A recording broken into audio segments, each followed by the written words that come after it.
ایک اور شعر دیکھیں، بہت مشہور شعر ہے اور آپ کے سیکنڈ گریڈ کے امتحان میں پوچھا بھی جا چکا ہے۔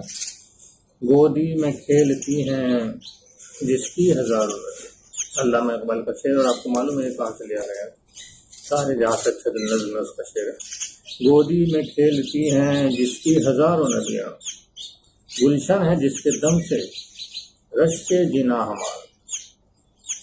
پہلے شعر سمجھ لیں، بہت آسان ہے، لیکن دو لفظ اس کے اندر ہیں جو بہت اہم ہیں کہ ایک تو شاعر کہہ رہا ہے کہ میرا جو ملک ہندوستان ہے اس کی گود میں ہزاروں ندیاں کھیلتی ہیں، اور انہی ندیوں کی وجہ سے جو گلشن ہے، یہ جو میرا ملک ہے، یہ رشک کے جینا ہے۔ رشک کے جینا کیا ہوتا ہے؟ رشک کا مطلب رشک کرنا، ناز کرنا، اور جینا کا مطلب ہوتا ہے، جینا جو ہے وہ جنت کی جگہ، جنت یعنی ایک جنت، جینا جنتیں۔ شاعر کہہ رہا ہے کہ میرے ملک ہندوستان کی گود میں اتنی ندیاں اس کی گود میں کھیلتی ہیں کہ ایسا محسوس ہوتا ہے کہ جو جنتیں ہیں، جنتیں، ایک جنت نہیں، جنتیں بھی اس ہندوستان پر رشک کرتے ہیں، جنتیں بھی اس سرزمین ہند پر ناز کرتے ہیں۔ اس میں مبالغہ کیا ہے؟ مبالغہ یہ ہے کہ جنت ایک ایسی جگہ ہے جس سے بہتر کوئی جگہ نہیں ہے، جنت کی کوئی مثال نہیں، جنت کی کوئی نظیر نہیں۔ تو جنت ایک ایسی جگہ ہے جس کی کوئی مثال نہیں، نظیر نہیں، اتنی بہترین جگہ کہ جس کی کوئی مثال نہ ہو، جس کی کوئی نظیر نہ ہو، وہ جگہ بھی رشک کرے ہندوستان کی زمین پر، یہ ممکن ہے، یہ ممکن نہیں۔ تو اس کو ہم کہیں گے مبالغہ، یہ بہت بڑا چڑھا کر بیان کی گئی بات ہے۔ بہت شکریہ دوستو، اور مزید مطالعے کے لیے آپ ہماری یہ کتاب اکمل رہنما معلم خرید سکتے ہیں، اور مجھے امید ہے کہ آپ نے خرید بھی لی ہوگی، اور اگر نہیں خریدی ہے تو آپ اپنے نزدیکی بک سیلر سے اس کو خرید سکتے ہیں۔ اس کتاب کے اندر مکمل سلیبس ہے ریڈ کا، اور مکمل ڈیٹیل دی ہوئی ہے۔ بہت سارے اضافے اس کتاب میں ہم نے امتحانات کو دیکھتے ہوئے کیے ہیں کہ امتحانات میں جس طرح کے سوالات پوچھے جاتے رہے ہیں، اور امتحان کا جس طرح سے پیٹرن اور لیول چینج ہوتا جا رہا ہے، کیونکہ ریٹ کا ایگزام بتدریج مشکل ہوتا جا رہا ہے، اور پہلے جیسے چیزوں کو سرسری طور سے پوچھ لیا جاتا تھا ویسا اب نہیں ہے، اب گہرائی کے ساتھ چیزوں کو پوچھا جاتا ہے ایگزام کے اندر، اور یہ جاننے کی کوشش کی جاتی ہے کہ آپ کا مطالعہ کتنا عمیق ہے، کتنا گہرا ہے، کتنے سنجیدگی کے ساتھ آپ نے مطالعہ کیا ہے۔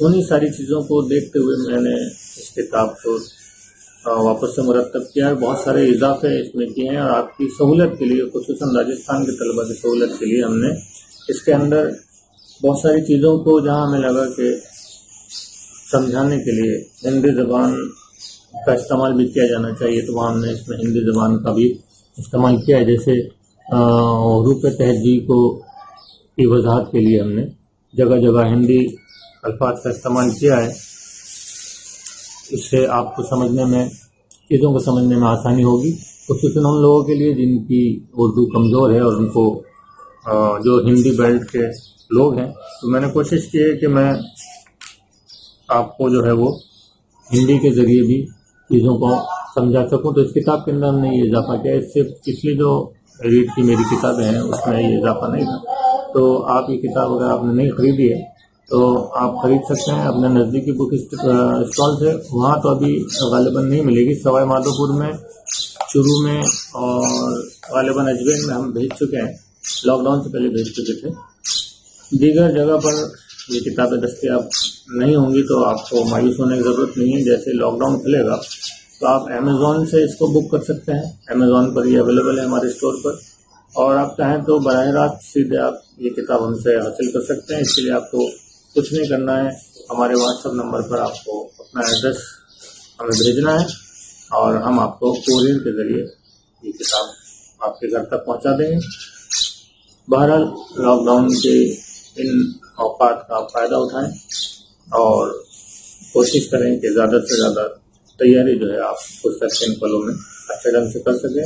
ویڈیو سے متعلق کوئی مشورے ہوں، اور ویڈیو کو مزید اور کیسے بہتر بنایا جا سکتا ہے، اس کے لیے آپ مجھ سے رابطہ کر سکتے ہیں۔ آپ کمنٹ سیکشن میں اس سے متعلق کمنٹ کر سکتے ہیں. انشاءاللہ آپ کے کمنٹس کی بنیاد پر ہم کوشش کریں گے کہ ویڈیوز کو اور بہتر بنایا جا سکے.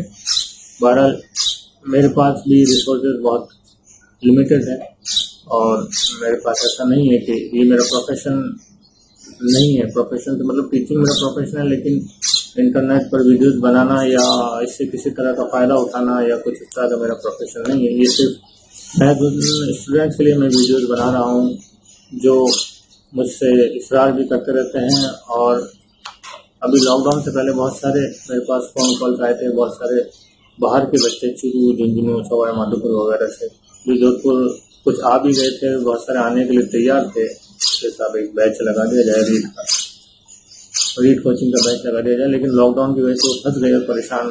کچھ لوگ، کافی لوگ واپس چلے گئے، کچھ لوگ یہاں پھنسے ہوئے ہیں ابھی بھی.